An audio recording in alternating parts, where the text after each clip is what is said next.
Welcome to Journey to Joy Live, a podcast to promote wellness, resilience, and inspire joy. Be empowered to balance your mental, physical, financial, aspirational, and social health while providing mental health awareness and breaking down the stigma of mental illness in the Black community. I'm your host, Dr. Int Joy, and I'm here to help you transform life's challenges into opportunities for joy. Let's begin the journey together. All right, we're in episode 95, When the Job Breaks You, the hidden toll of workplace trauma. And I have a special guest, Julia Rock. She is founder and CEO of Rock Career Development. Thank you for coming today.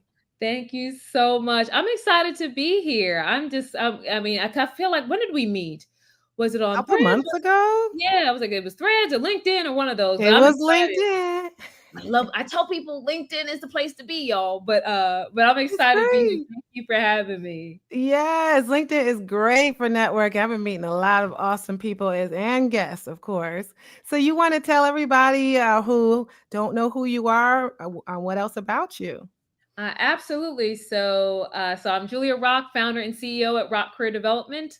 Rock Career Development is a Houston-based consulting firm, and we help organizations to retain their best talent and get the best out of them through leadership development solutions. So we provide keynote speaking, training, executive coaching, and consulting, and we help companies to uncover and address leadership gaps so people stay Ooh. and the company makes more money. And so that's a little bit about what I do. That is awesome. I think I'm remembering how we connected. You probably reached out like, "Oh, yay, I can hook you up with speaking." And I'm like, "Oh, yay, come on my podcast." Because your services sound great. I would love that. Thank you, man. Yeah, it's been a couple months though. Now that I'm thinking about it. Oh, yeah, because this date was a long time coming. So Yeah. we are finally here. Well, I am glad that we connected and we came up with workplace trauma because it sounds like you had experienced workplace trauma yourself. Yeah. At this stage, I'm a full-time entrepreneur running my business. Mhm. But during my corporate career, I had some definite moments of workplace trauma, especially Mhm. in 2021. Things got pretty bad for me then, went through depression, weight gain, all the things. And so glad that I'm on the other side of that. But yeah, Yeah. it was a dark road for a period of time for sure.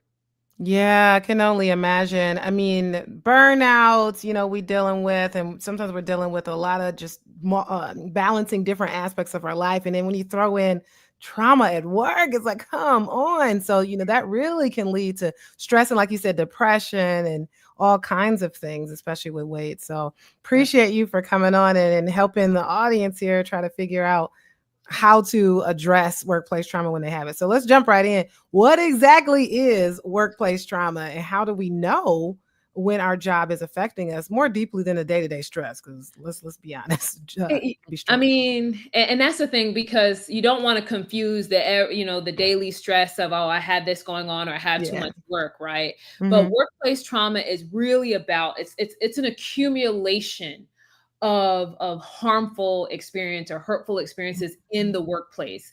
And so you begin to feel like your sense of self-worth, your safety, your sense of belonging, even all of Hmm. that has kind of been violated or eroded in some way. And so that collection of experiences, those things they continue to compound on one another. So it's not just one situation here, it's not just one week.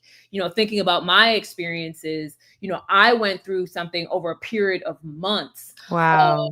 and so you just continue to feel weighed down, and because it's happening so consistently, Yeah. you can't really see your way out of it. So that's the difference between kind of that day-to-day stress where it's like, you have one good day and then you have a stressful day and you kind of go back and forth. That workplace trauma it's really an accumulation and a weighing Hmm. down of all those experiences. And it sounds like it could be a variety of things. Of course, discrimination. It could be harassment, I would imagine. What are some other options? Yeah, and I mean it's the microaggressions even, and we talk a lot about microaggressions because sometimes it may be one thing that's said, but then you have multiple people who are saying the same thing, or different things keep being said. And they seem like small things, but again, it's a compound effect of those things. And sometimes it's even just your abilities being questioned on a consistent basis. And that's one of the things that also happened with my situation, was that I was a top performer in my role, and that's how I got nominated for the assignment that I was in the first place. And the individual consistently was questioning why I was there. How did I get that job? What did they look at for me to, to even get there? And they were trying to test my skills. And so Wow. the question yourself, because you're like, I thought I was legit being here, but now it seems like someone's trying to tell me I don't belong here. Ooh, so when I hear that, I mean, we deal with imposter syndrome anyway, Yeah, right? Just big it's facts, no big facts. outside forces. And then you got legit people actually questioning you. So then, what did that do for you? Because I think you mentioned to me that you dealt with some imposter syndrome. So what did that do for you in terms of imposter syndrome? Yeah, I mean, you just begin questioning yourself and begin questioning things you have no business questioning, right? Like that's the biggest thing. It's Mm-hmm. that you begin questioning your own accomplishments, things that you have done and seen with your own two eyes. You still begin to question, like, well, was I really that good? Was I was I, did I really achieve this? And you start asking yourself, like, well, do I even belong here? And it's like, Yeah. you know what you've done. But that kind of, you know, I'm trying to find the right way to put it. Yeah. But you just feel like, I don't belong here. I'm a fraud. Mm-hmm. Finding me out. Even though you've proven to yourself time and time again that you can You deliver belong. and that you can perform, you start to question things. You begin to question your own performance, your abilities, your smarts, your brilliance. You question everything, and again, things you have no business questioning. Yeah, and it really sucks when workplace trauma is involved because it almost like validates you feel invalidated, but it validates what you're feeling with imposter syndrome. Because with imposter syndrome, the idea is that no, those none of those are true, which is right. It's not true. You are qualified, you do belong, but then the imposter syndrome makes you feel like I don't belong. But then when someone is discriminating against you or picking on you, or there's a toxic work environment that's legit making you feel that way, that is highly unfortunate because it almost validates that, even though that Yeah, isn't true too. that's right. That's right. That's right. Right? It's convoluted, but whoa. Yeah. So, I mean, how did, as far as you, because you said you experienced depression, obviously imposter syndrome and weight gain and things like that. Was it sudden for you? How long did it take for you to notice that, oh my goodness, this toxic environment is actually leading to some issues and I need to do something about it? Yeah, so for me, everything started while I was in the job. So Yeah. as I was, being mistreated, being questioned, being berated on a daily basis, that's when I started to comfort myself with food. So Mm-hmm. that's when the weight gain started to happen, because I was getting into a dark place mentally. And so I was trying to self-soothe in a certain way. So I would go home from work, and I remember the meal like it was yesterday. It was macaroni and cheese with chicken from Bar Louie, and I would have donut holes with chocolate sauce. And I know it sounds kind of like, it's like, that seems like a lot of food, right? But in my head, it was just like, this is what makes me feel good. And so I would be eating that, and I would be eating that, and I'd be watching animated films. So I was Mm. animated films on Netflix and Yeah. eating myself into a bigger size. Uh, Yeah. and the thing about it is, and when I talk to people about depression, it's because you have to forgive yourself for what you do when you're depressed, because your brain chemically changes. Nothing in my brain told me, hey, Jill, you probably shouldn't be eating that much food. That's not okay. You should probably Yeah. stop. Yeah. Right. But when you're in that dark mental headspace, it's just Yeah. like, whatever I need to do to feel better, I'm going to do that. But then even after I left that assignment, I Mhm. went back home feeling, just, I was questioning myself still. And so Of I course. still felt worthless, right? So I still continued to overeat. I still stopped, I stopped speaking up at work in my next Mhm. assignment because of what I had experienced in that role. Yeah. It's not just what happens during that period of time. Those effects can go on with you for a long period after that until you're able to come out of it. Yeah, yeah, and just hearing you what you went through, it was a true depression, and whatever the depression is triggered by, it obviously could be any type of trauma, and for your experience, it was definitely the workplace trauma, and lack of appetite or overeating, increased appetite is a legit symptom of depression and the negative thoughts that we might have. We call them thought traps or cognitive distortions. Again, if you have someone actually telling you these things, it doesn't really feel like a cognitive distortion because it's like you're taking what they're telling you and then you going down that slippery slope of making it worse. Like, I don't belong here. I suck. I don't need to live, then it goes straight into suicidal thoughts. So it gets worse and worse and worse. So when Mhm. you have like a trigger and a trauma that's leading to it, it's perpetuating those symptoms. So getting out and finding treatment is definitely important. Yeah, and I think the tough part is, when you're in that space, right? You're spiraling by yourself, right? You're spiraling by yourself because, no, you're not hearing the voices of other people. You're in this dark place. And Yeah. so that's why I will continue to repeat, Yeah. forgive yourself for whatever was happening because your body and your mind were just trying to keep you alive because when you're Yeah. depressed, like you said, you get into suicidal thoughts, self-harm. And if you're spiraling by yourself, it's hard to see how you're hurting other people or hurting yourself. So you will hear me say this multiple times throughout this episode. Yeah. If you've been in that place, you gotta forgive yourself and give yourself grace. Yeah, so important. Give yourself grace. We were talking about that just last week, talking about self-compassion and not being a self-critic. So this is actually a really good follow-up to that episode because Yeah. that is so important. What you are thinking can definitely lead to either joy or depression. So it's a matter of monitoring your thoughts, thinking about your thoughts. What are you thinking and how can you change it and reframe your thoughts and what you're thinking? So how did you come out of that? Did you get the treatment? Yeah, so I'll be 100% honest. This is going to be a very real space, and so I was at a point where I was suicidal. I was at a point where I was suicidal, and I want to just make sure that people also understand part of the depression and the pressure is about the fact that you also have to keep going to work and trying to show up every day and Yeah. smile, Put on a right? mask. And you're putting on this mask every day, you're trying to do your job well while this person is saying negative things to you, while you're being harmed in this environment. You have to keep putting on that face, so that's also a weight that's crushing you on a daily Mhm, basis. mhm.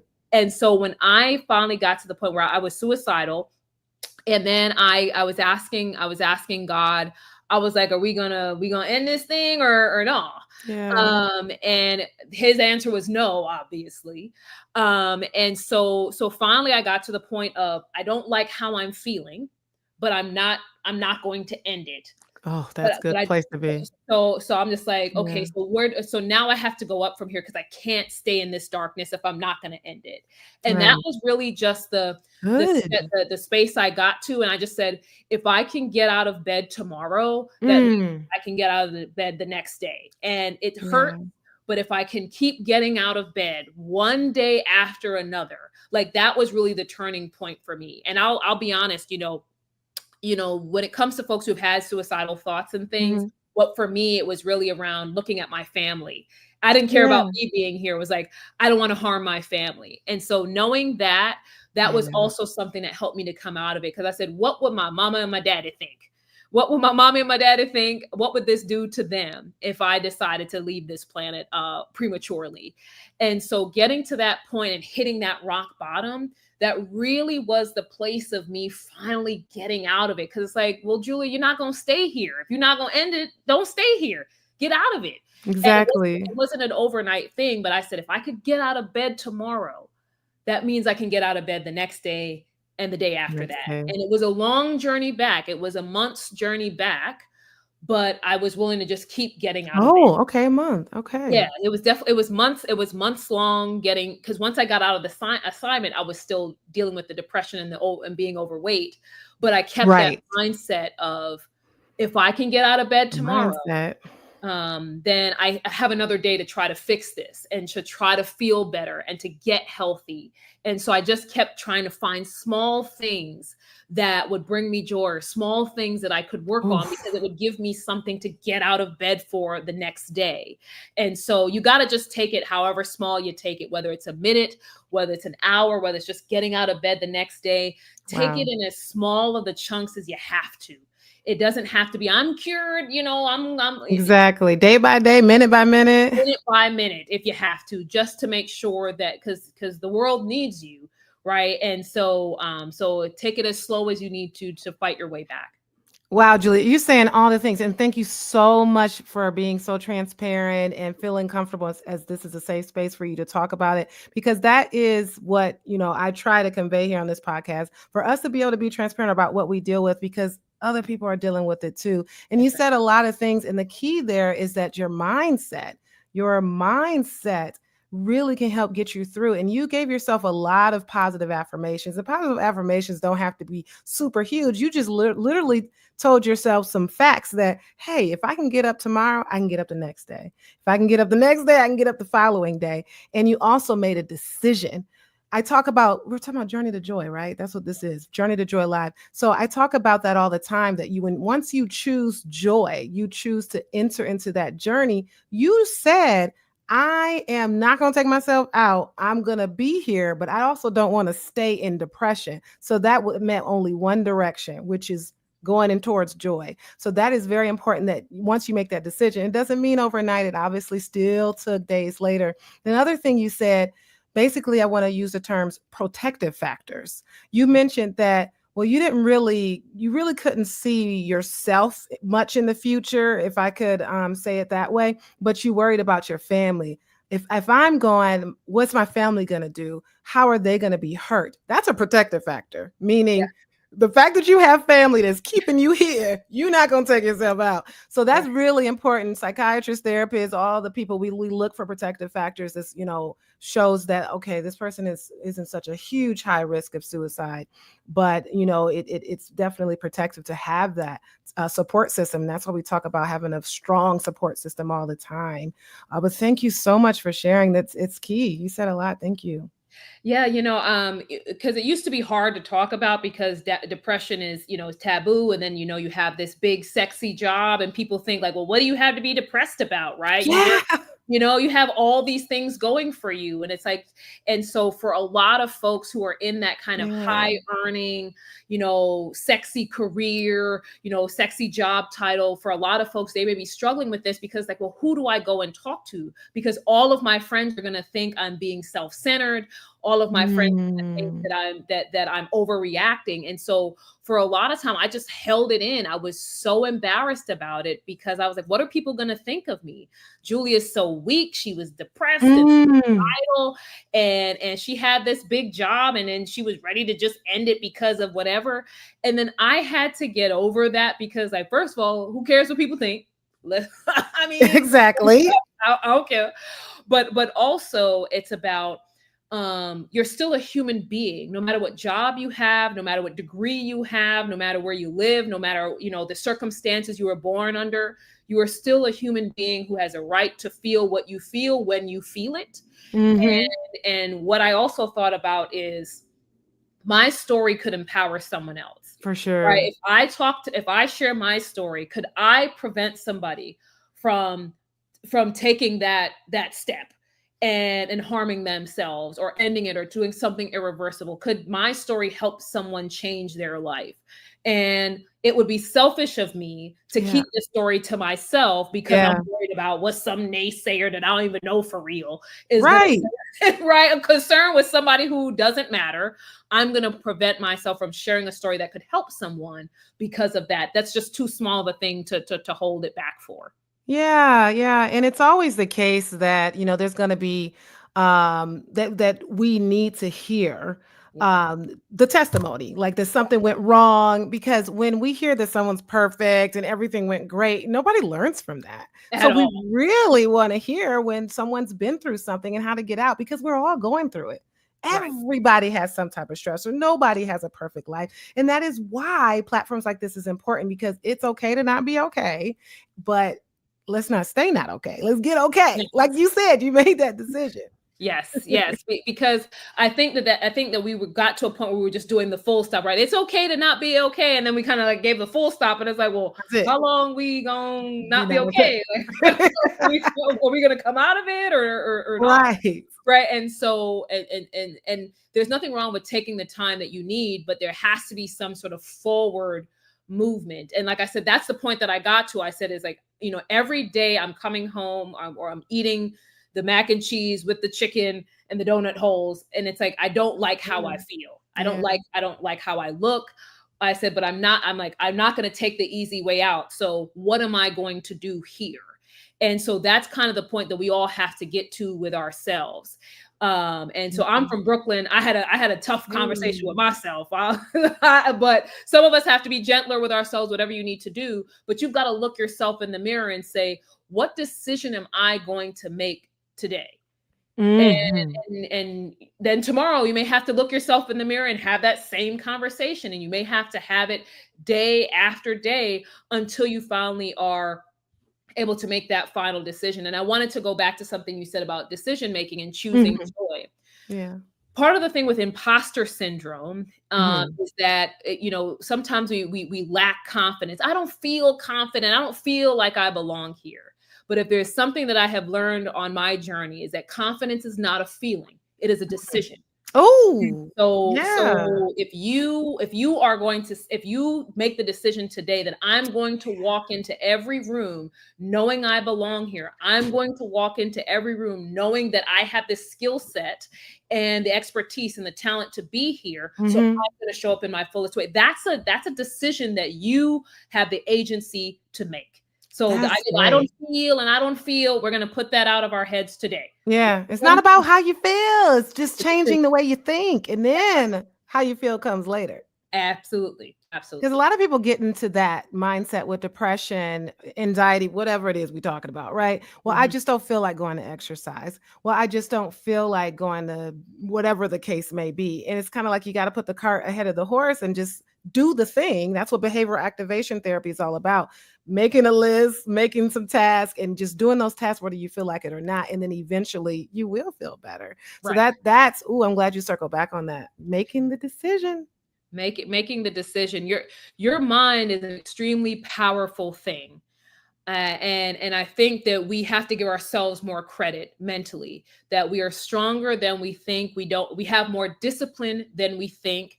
And so if we are willing to not succumb to how we feel in the moment, and let the confidence we have, let the discipline we have, let the motivation we have drive us, we'd be surprised at what we're actually able to achieve, overcome, thrive through. But Mhm. we have to be willing to give ourselves a lot more credit. Because at the end of the day, the feeling is temporary. So a Yep. lot of times when we're feeling this way, I literally just told a patient this, when you're feeling depression, it feels forever. So it feels permanent. And that's It feels why, like it's not going anywhere. I don't know if you've ever seen yeah. that photo where it's the cloud and it's standing Mhm. over the person, and it's Mhm. just like that's Mhm. how you feel when you're depressed. It's Following you. a cloud that is just Oof. hanging over you everywhere you go. It feels very permanent. It's a good depiction of it because, yeah, it seems permanent. And that's why they choose permanent solutions. And suicide is a permanent solution. We're not going to see you again. So but it's important to, even though you feel like it's permanent, to think, okay, what are some temporary solutions for me to get out of this? It's Right. so important. And when you're feeling better, you're having a list of positive things, positive thoughts, gratitude, coping strategies, all those things, so that when you get into that permanent type feeling, then you're like, okay, what am I grateful of? Okay, what are those positive thoughts again? Okay, why should I live? Right. Okay, where's the number to the therapist? 988. Do I need to call the suicide hotline? So all Right. those things are important to have ready. Yeah, and one of the things that you said earlier is around like affirmations. I Mhm. think sometimes we make affirmations this grandiose thing, right? Where it's like Yeah. you gotta have the burning the candle and you're standing Yeah. in a mirror and all, and so we make a ritual out of it. And so sometimes it just feels like it's a daunting task. And so I would say that when it comes to affirmations, even just saying, this went well today. I'm glad so I didn't cry today, right? That I'm happy that I didn't cry today, or I cried less today. And you do your hair, and it's like, I like the way my hair looks today, right? And so Yeah, something sometimes nice. it doesn't have to be something big and grandiose, and that's one of the things that started to help me when I did the I'm getting out of bed every day. It's like my hair looks pretty. I fluffed it up more, and my hair looks pretty, and it's a small thing. Or I would change my nail color and I got glitter on my nails and I'm like Mm, my nails are green. I like sparkly. green, right? And so Uh-huh. it's small things. So don't make it this big grandiose thing that just feels overwhelming because you're already overwhelmed. You don't need to add any overwhelm, even if it's positive, it's still Mhm. overwhelming. So finding even just small things you can say to yourself can make a difference. Those small things are important because there's always these small negative thoughts that go a long way. So Right. those small positive thoughts go a long way too. That's right. That's right.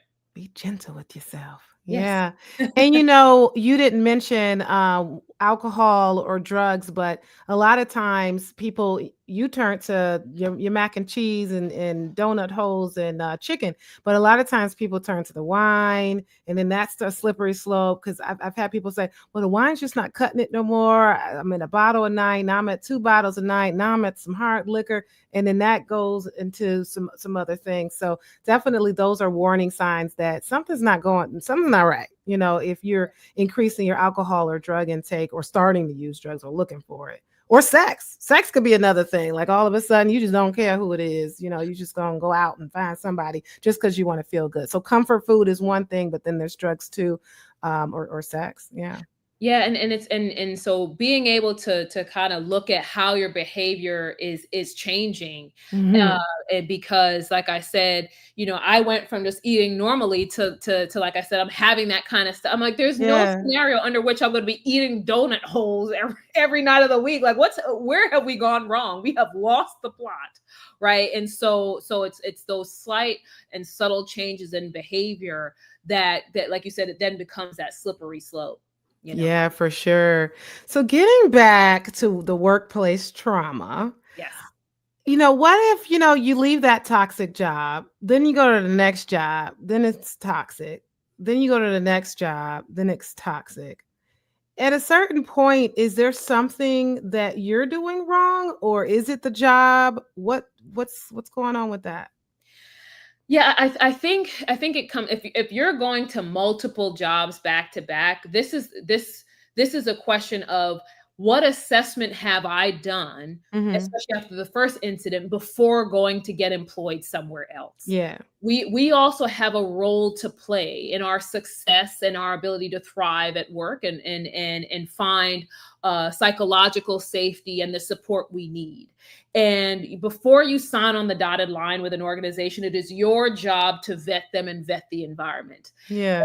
And so, yes, it's a paycheck, but if you know what you just came out of, you need to be doubly vigilant before signing up for Mm. something else. Mm. And so you have to ask yourself, what are the deal breakers Mhm. from the last environment, and really doing the right assessment of the new environment to figure out, is that kind of thing still happening? Let me talk to some former or current employees. Let me look at how long people have been at the Yeah. organization, doing the right level of recon to figure out what's happening there.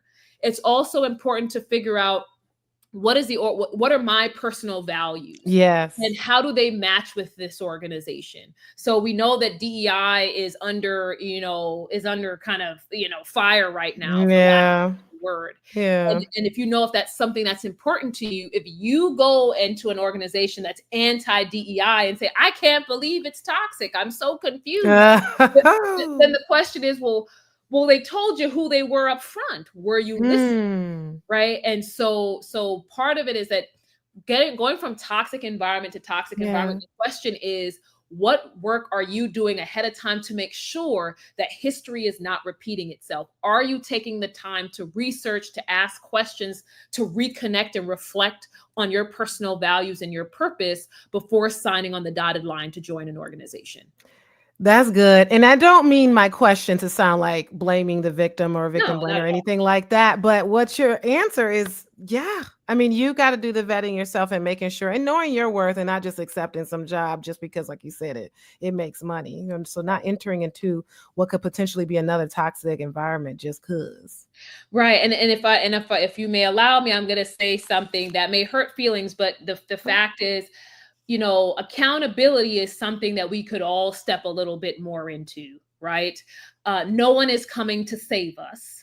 There's no savior riding in on a white horse who's going to come save No? us from wherever it is until Jesus comes. Amen. Pass the offering plate until Jesus comes. We got to figure this thing out, right? And so we have to be willing to take accountability for the environments we have. And if we've gone through something traumatic, it is on us. It's not blaming you, but it's on us to say, Yeah. how do I protect myself? And am I willing to do the work required to make sure that this doesn't happen to me? Am I worth it enough to me to be willing to do the recon work, to have the conversations, to do the vetting, to have the right discipline with where I spend my time? All of that goes back to accountability. And if we're not willing to be accountable for ourselves, we have to be okay with the results that may come out, good, bad, or indifferent. Oh, yeah, that's important. And honestly, that can cross over to other traumas, when it comes to like folks who've been in multiple relationships with domestic violence. I mean, there's some environments you just honestly, it's not like you chose it, Mhm. it's not your fault and things like that. But certain times, because of lack of self-worth or lack of self-respect and things like that, you do find yourself settling for a certain spouse. Mhm. So what you're saying can cross over to different types of trauma. Absolutely. And there's nothing wrong with taking time to reflect, right? So Yeah. especially if you have the capacity to do so, like if you can even take just a month off between jobs. And again, I know inflation, tariffs, all the things, I fully understand that we're in a tough spot. But if you have the opportunity to take even a couple of weeks, if you can't take a full month, but give yourself the space so that you have some time to reflect. Because if you just Yeah. hop from here to there, you haven't Mhm. had any time where you've just been noise free. You've gone from one environment to another environment, and your brain hasn't had any time to decompress. Your body, your spirit hasn't had any time to decompress. So if there's any opportunity for you to take time, even if it's just a week, if that's all you can afford, take that, Yeah. just so that you give yourself time to be noise free, so that you can make the best decision for your future. You have to reflect, you have to become self-aware, know yourself, all the things. Right. That's right. Yes, for sure, for sure. Well, I really appreciate you. So if we want to actually, talk about some practical steps, I mean, what are the first steps someone can take to begin healing, regaining their confidence after being broken down from a toxic job? Man, just thinking about some of the things that I have kind of adopted. One is just Mm, being honest with the experience that you had. yeah. Right? It's not that, oh, it was just a tough assignment. If it was just Mm, difficult, it's really mm, calling it what it was. It was a toxic work environment. It was traumatic for you. And that word has weight, but it's important for you to understand the gravity of it, so that you can also give yourself some grace and space to rest and rebound from that. Because if you use trivialized language, like, it was just a tough job or just a tough thing, then when you think about taking time to yourself, it's like, well, I shouldn't need that much time. This happens to everybody, right? yeah. Everybody's had a story to tell. And so Mhm. really naming it, and really, staring it in the face, then the next step is really giving yourself some grace and space. Forgive yourself, reflect, understand where you have room for growth, but understand where your boundaries were crossed and why you felt Mhm. unsafe and what harmed you, so that when those things appear again, that you feel confident, or that you make the decision to be confident, excuse me, to say that, Yeah. hey, I don't have to go into this environment. I can walk away. thinking about something else is also reflecting on who you are and what you do well. Your What are your values. strengths? Mhm. What do people come to you for? What do you help people with? How do you help put smiles on people's faces? Think about the joy that you bring to the world Mhm. through your skills, your gifts, your talents. Like, what do you bring to the world? And reflect on that. And think about what's it going to be like for yourself when you're able to do those things in the fullest capacity and use your strengths like that again. And get paid And for it. and so again, choosing to have joy. Mhm. And one of the things also, getting help, right? Part of it is, I wish I had told people about what I was going through. Folks I talked to Yeah. afterwards, they were just like, "Why didn't you say What? anything?" Right. And I said I was too embarrassed to say anything. And Hmm. so don't carry that weight by yourself. There are people in your circle who want to help you. And so don't carry that weight by yourself. And if you can Yeah. get a professional, whether it's through, financial means, if you have someone, just making sure that if you can talk to a professional, get that help if you need it. Mhm. I can't stress that enough. That's not a sign of weakness. That's a sign of strength. Mm-mm. Help. Mhm. And then the last thing I will say is, make sure that you're taking time for your small wins. Whatever positive thing happens, right? Something small that was successful for you, celebrate those. If you want to go get yourself the Starbucks latte with extra because Yay. this thing Thank you. happened, just take that extra moment, right? Because the small wins begin to compound. You feel better about yourself. You look at yourself in the mirror differently, and then you have a little extra pep in your step, and you sit up a little bit straighter when you think Mhm. about those wins. So take the time for those small wins. So those are just some of the things I would share. Woo! Thank you so much. This is fire. So, and I wanted to mention so about the embarrassment thing at the root of, like, oh, I don't want to talk about it. I didn't want to share. It's just feeling like you have to be strong, feeling like you have to be superwoman, feeling like you're supposed to do it all. And that's what we've been talking about this last few months in general about us that just we're carrying so much and we feel like we have to do it all and we're not supposed to ask for help. So obviously well, we are saying over and over again, it's okay to not be okay, and it's okay to ask for help. It's a sign of strength, like you said. Yes, and I will say that I gave up my superwoman cape a long time ago. Because my sister gave me advice, because I'm like, if I fall down or if I'm struggling, what about all the people that are coming behind me? And my sister was like, your responsibility first and foremost is always going to be to you. And Mhm. he said, you can't help the people behind you if you're falling apart, if you are mentally unwell, if you do not feel safe, if you are struggling, you are not helping the people behind you anyway. So she's like, prioritize yourself. You do not have to be a superhero. Superheroes are fictional characters. Exactly. Superheroes are fictional characters. Superman, Wonder Woman, these are all figments of someone else's imagination. You are a Exactly. flesh and blood human being. You're not a machine. And you don't get paid enough to be a superhero. None of us get Exactly. paid enough to be anybody's superhero. Let's be real. And Mhm. so and so when we take that superhero cape off and realize it is not our job to save everyone, there's a freedom that you experience to feel, to be, to all of those things, because it's like, I don't have to carry the weight of the world on my shoulders. I can exist, Yes. and my existence is enough. We feel like our value has to be tied to how many people we can help and how many people we're bringing along. That's not where our value comes from. You are Right. valuable and you are worthy just because you exist. That's Ooh, love it. You are valuable and worthy just because you exist. that's right. That's right. Unconditional worthiness. That is Yeah, great. So if you learn nothing else today, choose confidence, choose joy. that's You right. can choose it. So I always ask my guests to talk about their personal journey to joy. I feel like you've already mentioned that, but is there anything else that you would like to mention about how your own personal journey to joy has been? Yeah, taking control of my physical health, taking Mm, control of my physical health.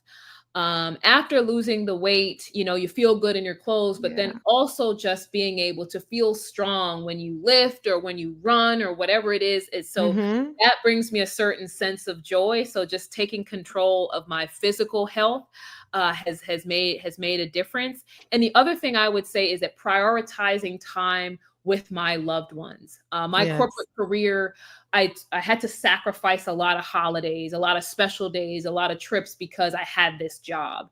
And when I realized that the Yeah. job didn't like me all that much, I Yeah. was just like, okay, so I have just tied myself to this place that don't give a damn about me for real anyway. And so being able to make that break, I was able to really reprioritize and think about what's truly important and what this all is for.